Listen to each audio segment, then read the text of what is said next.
ना हो तो क्या। कल्पना में हम सोचते हैं कि नहीं हम तो जिए गए बहुत लंबा। भले ही एक ऐसी घटना में मुझे जानकारी मिली, मेरा बहुत अच्छे मित्र, बहुत अच्छे जानकार, आयुर्वेद के बहुत अच्छे, और जंगलों में रहते हैं, जंगलों में ज़्यादा रिसर्च करते थे। और मुझे पता चला कि मल्टी ऑर्गन फेलियर सर्किट है। अच्छे रहोगे, आपके पास अच्छे मित्र होंगे, आपको संसार अच्छा लगेगा। जब अच्छा लगेगा तो अच्छा अच्छा काम करो। और बच्चे भी आपके फिर उसी तरीके से आइडियल होंगे, आपके आदर्श होंगे। तो समाज में ये सब चीज़ें भी बहुत माने लगता है कि जीवन का मतलब क्या है। हम लोग बस भेड़ चाल की तरह चले जा रहे, किसी को नहीं पता कि कल क्या होगा। कल का कुछ नहीं, कल को कोर्ट कचहरी फौजदारी में पता नहीं कहाँ समय नष्ट कर रहे हैं। सुखी नहीं है फिर भी।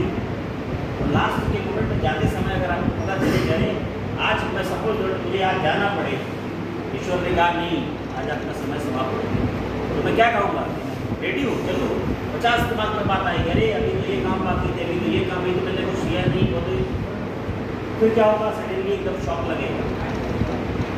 और जब आप ये सारी चीज़ें व्यवस्थित करके चलेंगे, नहीं ना आपने कोई खर्चा ज़्यादा क्या बोलते, ना किसी से कोई बाकी है, ना किसी से कोई वो है, आपका सब कुछ आपने सिस्टमेटिकली रखा है, आपको टेंशन नहीं होती। किसी का भी जीवन का कोई गारंटी नहीं। ईश्वर की देन है कि आपको ठीक है जितना समय दिया, समय को आपको पहचानना है। और एक एक समय इम्पॉर्टेंट है।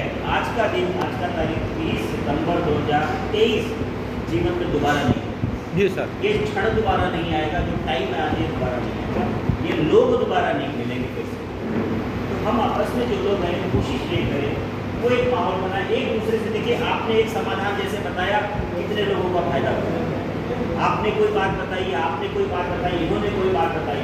जीवन में जो आपने अर्न किया है दूसरों के मदद में लगाएगा, क्या होगा, एक अच्छा सा माहौल, एक दूसरे से हम सबको सॉल्व होने लगेंगे आपके ज्ञान से।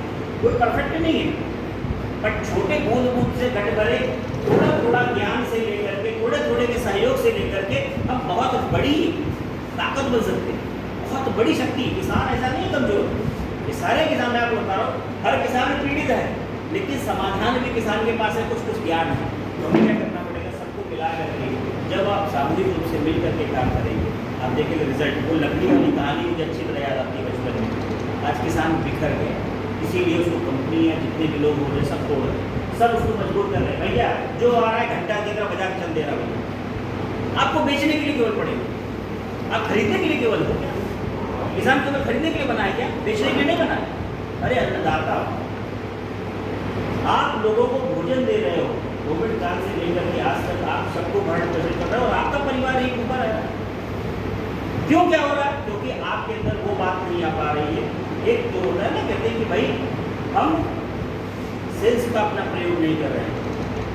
आप बहुत इजीली कन्विंस हो जा रहे हो लोगों को। लोगों ने कुछ भी बताया, मार्केटिंग वाले ने आपको झोला पकड़ाया, बल्टी पकड़ाई, ये बताइए, आपने उसका खरीद लिया। क्यों भाई? कृषि में, खेती में आप मुझे सब बताओ, खेती में ऐसा क्या है जिसके लिए बाजार जाना पड़े? शुरुआती दौर में जमीन आपकी स्वयं की है, नहीं है तो बाबा दादा ने दिया हुआ, चलो आज नहीं कल मिलेगी।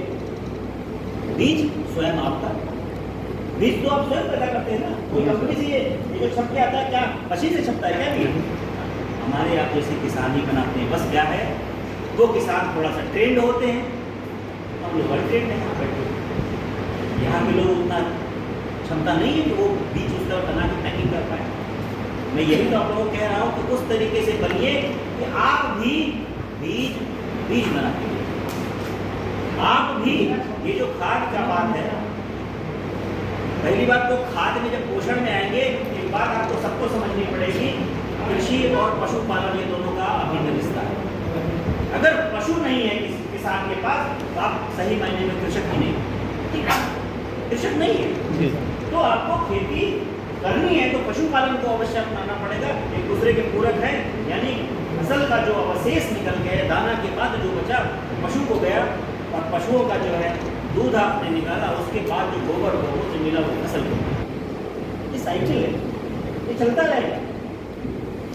तो आपको क्या है, चाहे बहुत जरूरी नहीं कि गाय हो, भैंस कर सकते हो, मुर्गी कर सकते हो, बकरी कर सकते हो, भेड़ है, जो भी कर, कुल मिला के ये रिसाइकिल करने वाले, ये ईश्वर ने बड़ा वो दे रखा है। तो ये जो रिसाइकिल करने वाली चीज़ें वो आप इजी, आप सोचो रिसाइकलिंग में क्या है, जानवर एक बार आपका ऐसा है 24 घंटे के अंदर आपको सोचो भूसा को अधकचरा रूप में कन्वर्ट करके दे,